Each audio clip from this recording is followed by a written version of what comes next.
The world of the dead and the world of the living are about to collide in an epic battle to the death, where only the strong will survive. Well, that makes more sense than anything in this incomprehensible mess. I'm John Rant with the retro review of Soul Survivors from 2001. And oh boy, if you want to see one of the worst horror movies of the last 20 some odd years, watch this.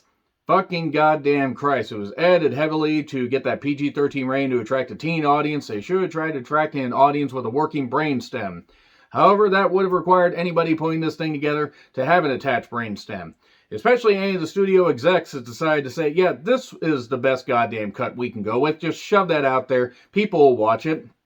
I remember watching it in theaters when I worked at the local theater in town at the time, and I felt like I should have been paid to watch this because this movie's incomprehensible, ridiculous, yet also really fucking simple. It just takes a bunch of stuff from other movies, Human Centipedes them together, and just expects you to not instantly know that the girl's fucking dead the whole time. She has to fight back from the world of the dead. She has to live, damn it, live! Yeah, it's a retro review. Sorry, that was pretty much a spoiler right there, but the movie's been out for 20 some odd years. By the way, if you haven't heard of this movie, don't be shocked, because there weren't a lot of people that watched this in theaters. Now, it was directed by Stephen Carpenter. No relation to Charisma Carpenter, at least I hope not. And Buffy fans will know who Charisma Carpenter is. Other people may not fucking know. Nevertheless, he directed 1984's The Power, not to be confused with 2021's The Power, which was a great Shudder original, and you should absolutely check that out. Shudder has great stuff. This is the kind of movie that you would find on Tubi, or not Tubi, or Freevee. They used to be IMDb TV. Put up with ads and you can watch movies like this. Hooray! He also did other movies like The Kindred and The Dorm That Dripped Blood. This is also the last movie that he directed, 21 years ago. I don't know if he necessarily said, fuck it, I'm tired of the studio interference, or maybe they realized maybe this guy isn't really all that good. I have no fucking idea. Maybe he went into space and decided to direct movies up there. Couldn't have gone any worse than this. So it stars Melissa Sage Miller as Cassie, a girl that is going to college, and she's all happy and everything. She's got a boyfriend. She got an ex-boyfriend. The ex-boyfriend's played by Wes Bentley, who went from American Beauty to this in record fucking time. Good lord. The new boyfriend, Sean, played by Casey Affleck. Yeah, Casey fucking Affleck is the guy you gotta root for here. That proves that Hollywood was bound and determined to make me hate this movie right away. And Elijah Dushku, whatever. I don't really fucking care how you pronounce her name. She was Faith, because you gotta have faith in Buffy and Angel. Just call her Angel of the Morning, and she's also in Bring It On, and she hasn't been in a lot of stuff lately, or at least a lot of noteworthy stuff. Also, Angela Featherstone was in this, Linda from The Wedding Singer, and Luke Wilson, who is a priest named Jude. Judas Priest. Ha! That's about as creative as any of the stuff gets in this movie. So, a car accident basically leaves a college student struggling to survive between the world of the dead and the world of the living that are about to collide. That was the tagline of the movie, by the way. I don't think they actually put their hands together like that, but then studio execs are really weird, so it's entirely possible. So, who can she trust? Why can she trust him? How can she trust him? Where can she trust him? So the whole point is, this movie is such a fucking mess. I mean, it starts out fine, I guess. Like, you have Casey and you have Sean together, and you also have Matt and Annabelle together. Annabelle is Elijah Dushku's character, not to be confused with the doll Annabelle, even though there are some people that clearly look like evil dolls in this, because this movie is as generic as it can fucking get. They couldn't even get the quote right. Abandon all hope, ye who enter here. Nope. All hope abandon ye who enter here. English. Good. They're at a rave. They're at a rave for no goddamn reason. We get that early 2000s rock alternative, we're all grungy and upset soundtrack.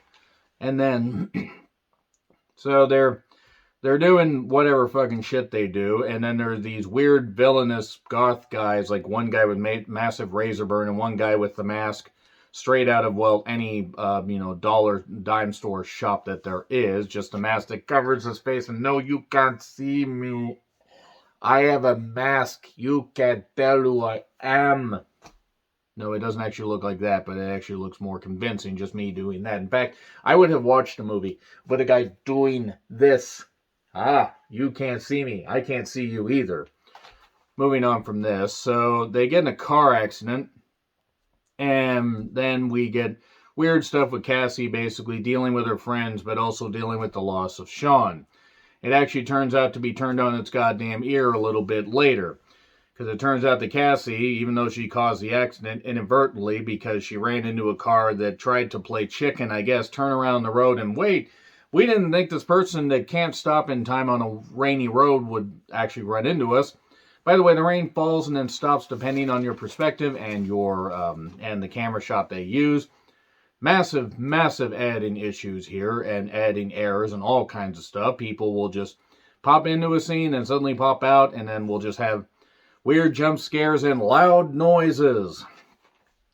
And then Annabelle tries to basically say, hey, you need to come and join the world of the living again, even though Annabelle's dead, and so's Matt. Everybody else is dead. As if that wasn't... It's basically, any generic horror story mixed with Carnival of Souls, except without the organ music. And Carnival of Souls could be forgiven because it was a Twilight Zone episode stretched out to a full-length feature. It also came out 60-plus years ago. So there is that. This has no excuse being this fucking terrible. She keeps seeing Sean, she keeps having these weird dreams, and then she meets Jude, Luke Wilson's character. Jude as Priest. Again, humorous. So funny, I forgot to fucking laugh.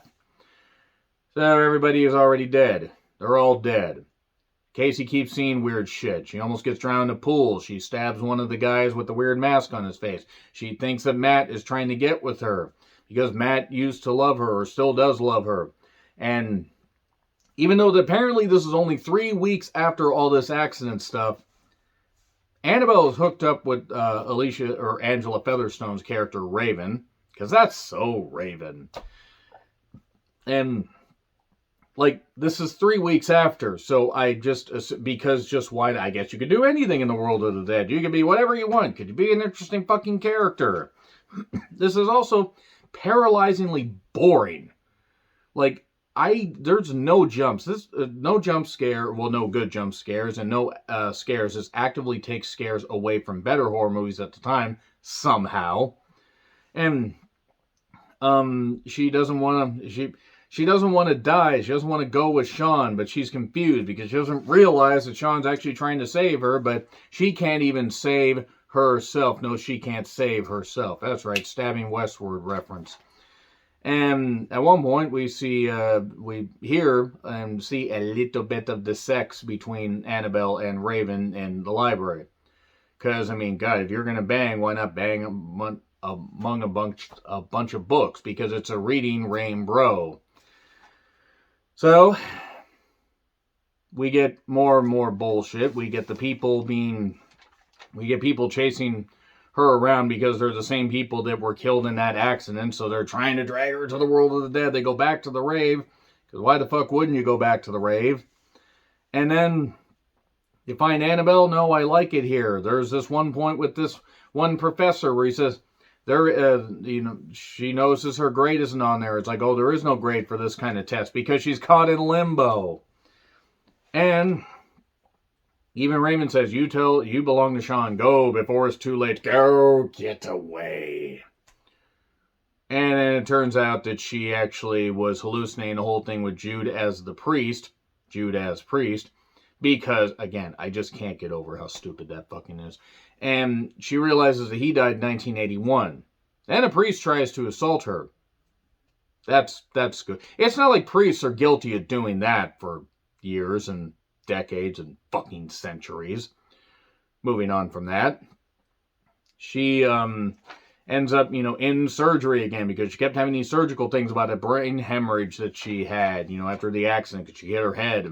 She has flashbacks to the accident and all this stuff, and all these people are dying except her and Sean kept saying, don't let go, don't let go, don't let go, please keep fighting, keep fighting, keep fighting. And oh yeah, eat shit, movie, she survived. Because of course she did.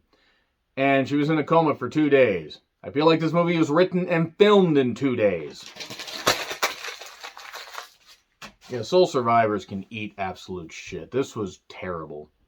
I mean, this was just objectively terrible. Like, the story wasn't the worst thing in the world, honestly. Like, you can do something with that kind of story, but the execution was shit. That's all I really got to fucking say. So let me know your thoughts in the comments. Like, share, subscribe, Twitter handle in the description. I'm John Recklin. I'll see you soon.